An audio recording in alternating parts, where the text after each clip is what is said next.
What's up, guys? It's been a little bit since I've made a video on this channel, and I really do apologize for that.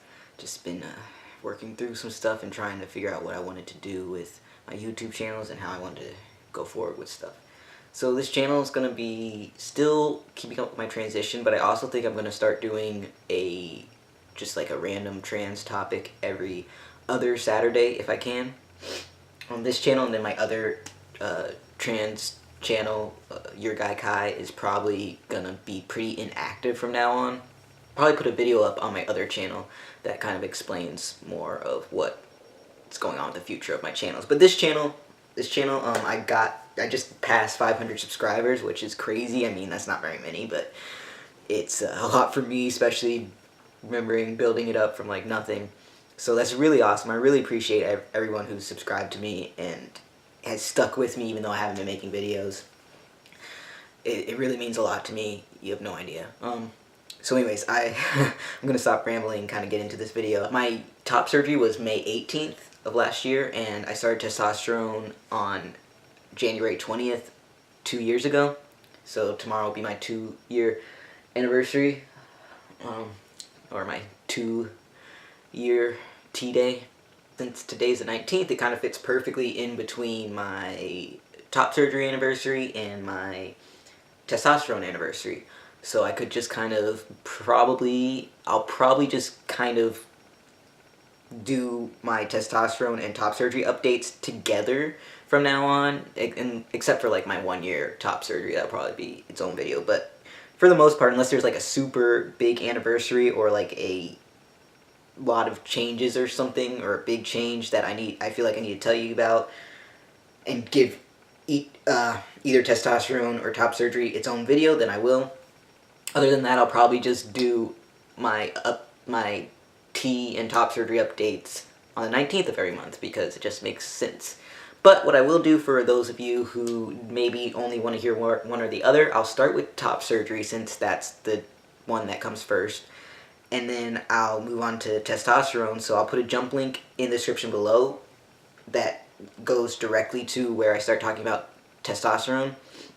And that would be for any of you guys who maybe don't really care to hear about my top surgery update for one reason or another.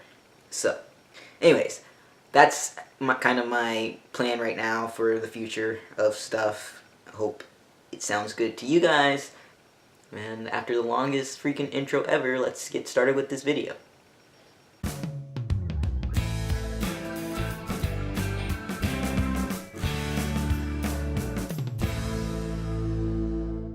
Yeah, you see that new intro I got going on there? A little thingy going, yeah. I also took my shirt off while you guys were away, so here we go, top surgery update. I don't actually know how much, okay, so May to June, June to July, July to August. Wow. So that's like 8 months? It does, wow, I missed a lot of updates, and it does not feel like 8 months post-op, but alright. Time is flying. Alright, so this is my chest. I guess 8 months post-op top surgery. Is that really right?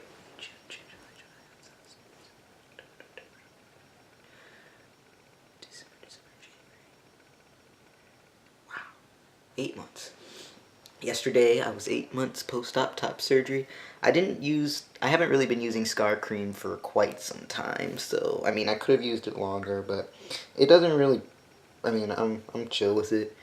Yeah, there's really nothing much to talk about. I do have some feeling in the nips. Yeah, so I was talking to my friend about, I was like, what if I want to get my nipple pierced someday? I don't know if I really can because, like, they're kind of flat. They don't have, like, an actual nipple. This one has, like, a tiny one. But for the most part, they're pretty flat. So I was talking to her about that, and she came over and freaking pinched my nipple so hard, and it hurt. And I was like, what did you do? Because I didn't expect to feel it like that. Because I haven't really tried to see if I have feeling or anything recently. I haven't really been worried about it. But she was like, I pinched your nipple, and I was like, ow, that hurt. I did, like, and it wasn't like, you do it over here, it doesn't hurt. this as bad as it hurt when she did it there. So there is definitely some kind of feeling there, some kind of something more feeling underneath than the very top, but there is a little bit of feeling on the top.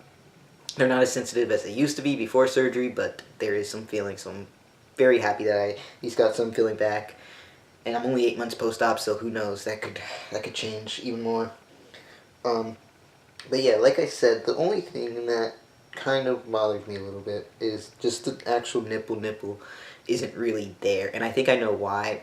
And this is kind of like a tip. I don't know. It might depend who you go to too, but for who I went to, I saw a different nurse like almost every time, and the first nurse, when she put the gauze on, she just kind of put it flat, and that's how I was wearing it for a while until I went back for like my 1 week or something appointment, or like a few days later or something. So it was like flat, so it would rub against my nipples, and because when she first took off my bandages, the first chest reveal, I did have a pretty good nipple on both sides, but I think the gauze just rubbed against it while I was healing, and it just kind of, it was like dead skin basically, and it just kind of fell off. But this one has a little tiny one.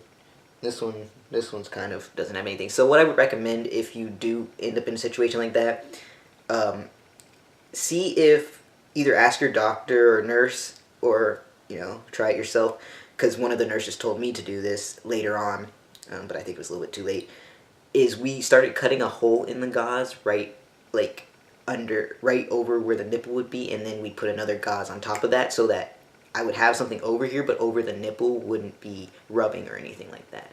And I think if I had done that earlier, I might have more prominent nipples, but it's not a huge deal. I actually really like this. This one to me looks like it's a little tiny one, but it looks like kind of male type of nipple or whatever. This one's completely flat, but it's not a huge deal to me. It's not like something that, like, yeah, I prefer if it looked a little more like it used to, but I'm not like, it's not something that like keeps me up at night or anything. Other than that, I don't think there's much to talk about. I'm gonna tell you something that's kind of might be a little strange. Do I ever miss pre-op? How I was pre-op? Alright. This is an interesting question, because I think even though they were a problem for me and I didn't like them, and I didn't like how I didn't feel comfortable, I think it's always interesting when you go through like a surgery or something and get like it's different, it is different. There was a difference, and it is going through a change and getting something that's been there since I hit puberty, so like 6 years, 7 years, 6, 7, 8 years, it's been there, and all of a sudden it's not. So it's an adjustment, I think, in that way, and adjustment's always been a little difficult for me, so that could be one thing.